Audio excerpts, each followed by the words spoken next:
talaga ng gobyernong ito, ang grupo ng mga Cayetano, ito sila Marcoleta. Kaya hindi na po magawa yung Blue Ribbon sa loob. They tried going out ngayong araw na to, ay yung kahapon, pero hindi ho nagtagumpay din.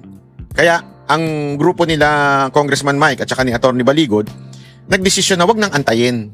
Wag nang antayin na magkaroon pa ng Blue Ribbon para ilabas ito, ilahad to mga ito. At ngayon, inilahad na po nila sa taong bayan. Yan po ang ating pag-uusapan. Okay? Para mas maintindihan natin yan, marami pa tayong mga pag-uusapan na bagong mga testigo lumabas tulad doon ito. I-introduce ko muna yung mga bago nating kasamahan, no? Dahil alam nyo na yung 18 na nauna. So unahin kong ipakilala sa inyo si former Sergeant Jeron Valderrama, no? Dati itong miyembro ng Philippine Marine Corps. Ito ay honorably discharged, ha? Baka sabihin na naman nila dishonorably discharged. Honorably discharged po ito dahil nagkasakit siya. Nagkasakit siya dahil ilang buwan siyang na-assign sa Mindanao noon. Sa Tipo-Tipo, sa Albarca, hanggang sa Maluso, sa Lantawan, no? At doon siya nakakuha ng kanyang sakit. Inilipad siya sa Viluna. At pagkatapos noon ay pinayuhan siya ng kanyang opisyal na pwede siyang magpa-discharge na lang honorably. At pakinggan po natin ang konting kwento muna niya kasi kakarating lang niya sa Manila kagabi. No? Kakarating lang niya sa Manila kagabi. Hindi pa kami nagkwentuhan ng gusto. Pero fresh from him ay magkwento siya kung ano yung kanyang naranasan noong empleyado siya ni Zaldico. So, Jeron? Magandang hapon po sa inyong lahat, mga kababayan, mga mamayang Pilipino. Ako po si Jeron Gaberia Valderrama. Bali po, tama po si Atty. na gagaling po lang namin sa palikadating lang po namin dito sa Manila, galing po ng mga probinsya. Year 2009 po, bali pumasok pa ako sa Philippine Marine Corps hanggang 2011 po. At doon naman po kay former Congressman Elizaldico, kay Boss Esi, nakapasok po ako doon ng July 22, 2024 hanggang end of December 2025. Sa loob po ng isang taon at 6 na buwan, ang mga narasan ko po na mga pagdi-deliver ng mga mali-maleta na sinasabi ng aking mga kasamahan. Unang-una po kay former speaker, yan, sa 14 Nara Street, South Forbes Park po. Bali po, 2 beses po ako dyan nakapag-deliver. Yung una po, bali 3 po kaming sasakyan. Ako po yung security doon sa lead car na driver po doon, si Henry Wobina. Then nakasakay po sa akin yung 2 AA na sinasabi ng aking mga kasama na sina John Paul Estrada at Martiksay. 3 po kami noon. Ang nilalaman po noon is nasa 30 na maletas. Na ang mostly po karamihan doon ay puro large amount po. Then yung sumunod po doon sa nasabi kong lugar, kami lang po ni Martiksay and then si Ranjit Paga, yung driver ko po noon. Bali, ang delivery po namin doon sa 14 Nara Street, hindi po bababa sa 7 na mix na po yun. May small, medium, and large. At sumunod po kay Senator Erwin Tulfo. Dito po nung time na po yun, may meeting po nung si Boss dyan sa may Mario Restaurant, sa may Tomas Morato, Timog, Quezon City. Kami po yung advance team po. At meron pong meeting sila doon. Nung dumating na po, sina Senator Erwin at si Boss, sila po yung unang pumasok doon sa pintuan ng restaurant. Papasok doon sa loob. Then, parehas itlitan. Mabilis lang po yung transaction na paglilipat ng 2 medium size na maleta. Ang estimated po noon ay 40 to 50 milyon ang laman. Then, ang sumunod po noon na experience ko sa pag-deliver ay doon po kay Comelec Chairman George Garcia. Nako? Diyan po galing po sila ng Dasyang Tower, no? Then kami, andun kami sa may corner. Sinagot pala nito ni Comelec George Garcia ito Ang sabi niya, bakit ako nadamay dyan? Wala naman ako sa flood control. Wala naman akong flood control o project, ganyan-ganyan. Hindi yun sapat na dahilan para sa akin. Kasi hindi naman lang po flood control ang issue dito Ang issue na po dito, the entire corruption in the Philippines Yung pagbibigay ni Saldico ng pera sa mga supposedly government official for a favor. Okay?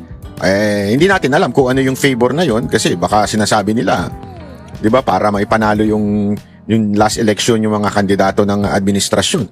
'Di ba? Sa Peria Street, Coronel de la Rosa. Bali, ang kasama ko rin po nun si Mark Tiksay at si Ranji Paga po ulit. Na ang dala po namin ay yung hand carry na paper, hand carry bag na kulay itim. Kasi at doon pa po sa unahan, ang una pong lumapit sa amin ay yung driver niya. Then, binuksan ni Mark Tiksay yung doon sa right slide door, inabot sa driver ni George Garcia. Then, pakalagpas po ng mga ilang metro, magkasalubong po sila ni George Garcia. Then, lumapit din po si Chairman George Garcia. Then, binuksan po ulit ni Mark Tiksay yung sliding door. Then, inabot po yung receiving copy. Yun po nasaksyan ko doon. Then, tinanong ko po si Mark Tiksay, sabi ko, Boss Mark, magkano po ba yung laman ng hand carry na yun? Sabi niya, 10 million daw po. Yun lang po. Nako. Salamat po. Yan. So, isa yan sa mga bagong revelasyon. Yung mga lumang revelasyon, di na natin i-discuss yun. Yung mga bagong revelasyon ngayong araw na ito, para kasi mahaba-haba ho ito 'di ba? So, pag-usapan natin yan, katulad yan si Comelec, napaka-importante yan at lalo na itong sinabi nito nitong bagong tao na ito na dati rin Marines, ngayon nandito na, 'di ba? Para magsabi rin ng katotohanan. Thank you. Sinong susunod sa mga ganito ho, no? Kung pwedeng i-clear lang natin yung sa likod kasi yung screen may mga pictures na ipe-present. Si Jay Guevara po ang isa sa mga nakaharang dyan Ang bihira, laki-laki. Harang-harangan mo yun, laki-laki ng tiyan mo. Baka nasakop mo na yung kalahati nung LED dyan. Kumari lang po yung mga nasa likod, i-clear lang natin. Nakikita ba ninyo lahat? Okay. Boss, paki-clear lang muna natin.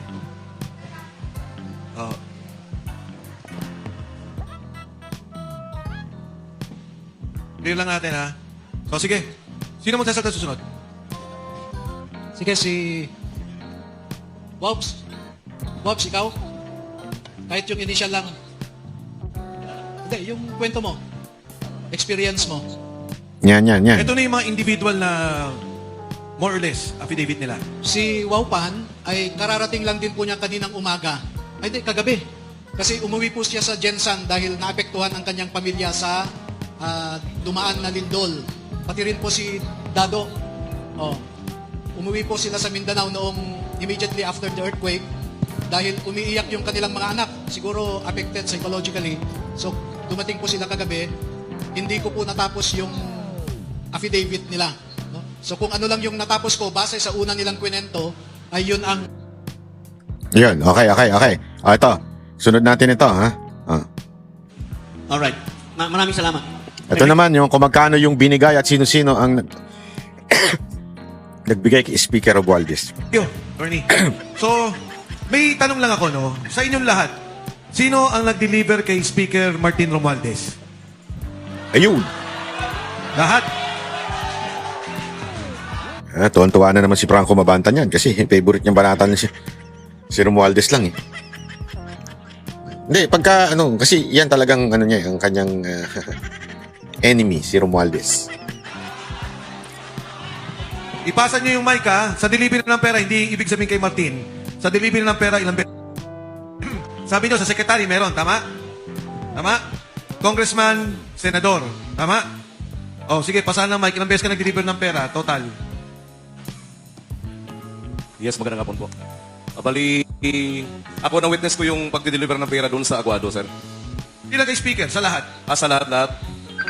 Bali, may pinapaano silang mga media. Sa media personality kasi ako na-sign. So, nangyayari dyan, nagbabudget yan si Speaker para sa mga media through Congressman Saldico. Then, mangyayari, may nabanggit ako nakaraan during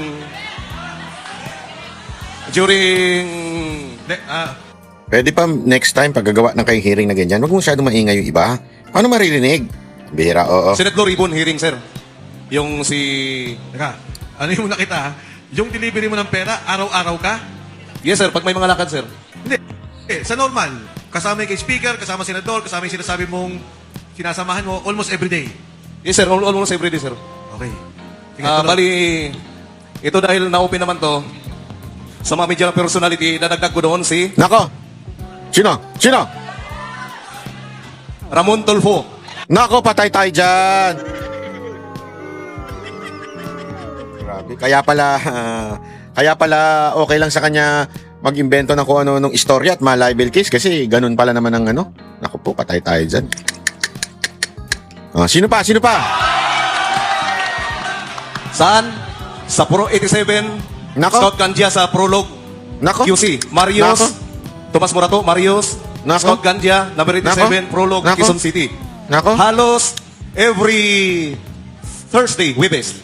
Wow. Pagka-meeting niya yung media personality ko na ini-escortan na si Mr. Joey De Guzman. Nako. Si Joey De Guzman. Nako, para...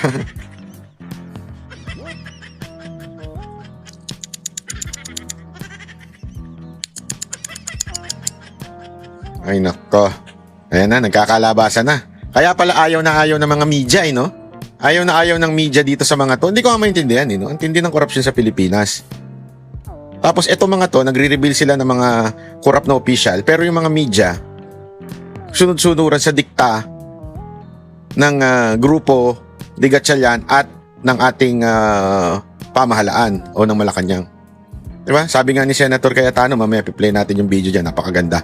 Sabi nga niya dati ex-ma rin ang tawag ng mga media.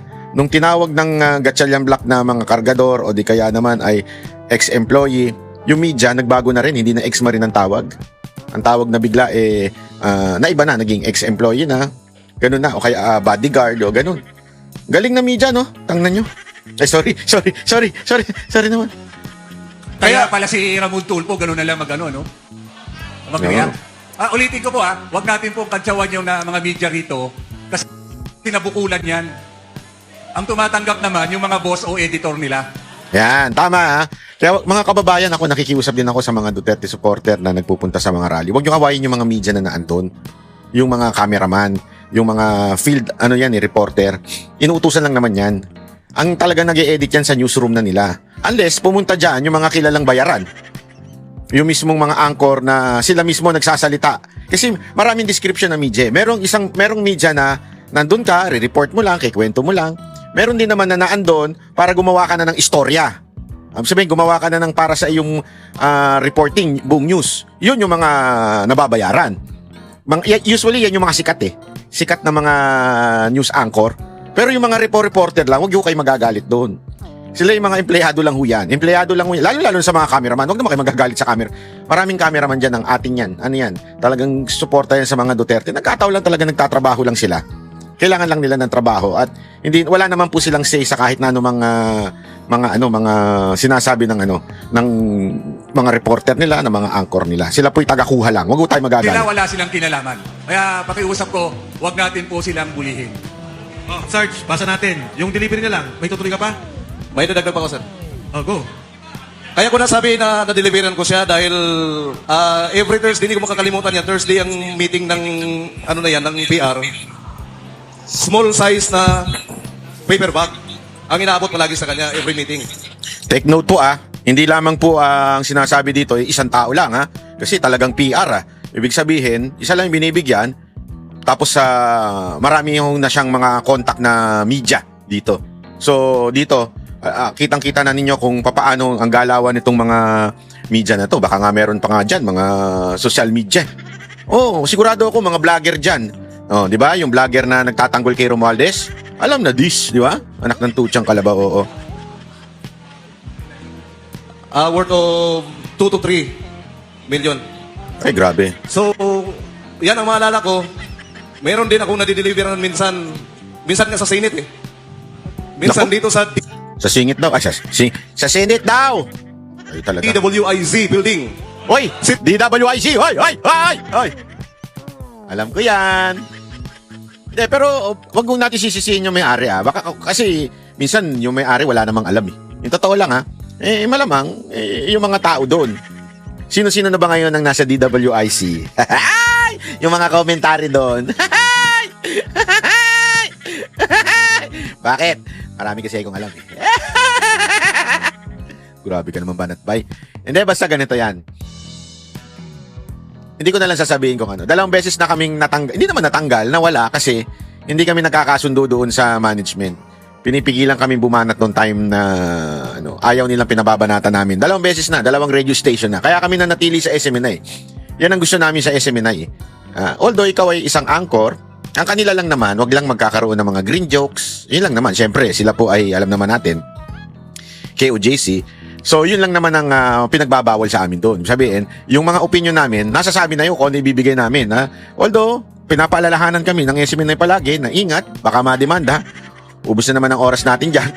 Yun lang naman ang paalala nila. Pero wala po silang pinapaalala na, wag niyong babanatan to. Pero doon sa mga nakarang istasyon, na pinagtrabahuhan namin ni Mocha, ilang beses kaming natanggal dahil sa binabanata namin si Lenny Robredo, binanata namin ng si Marcos. Alam na,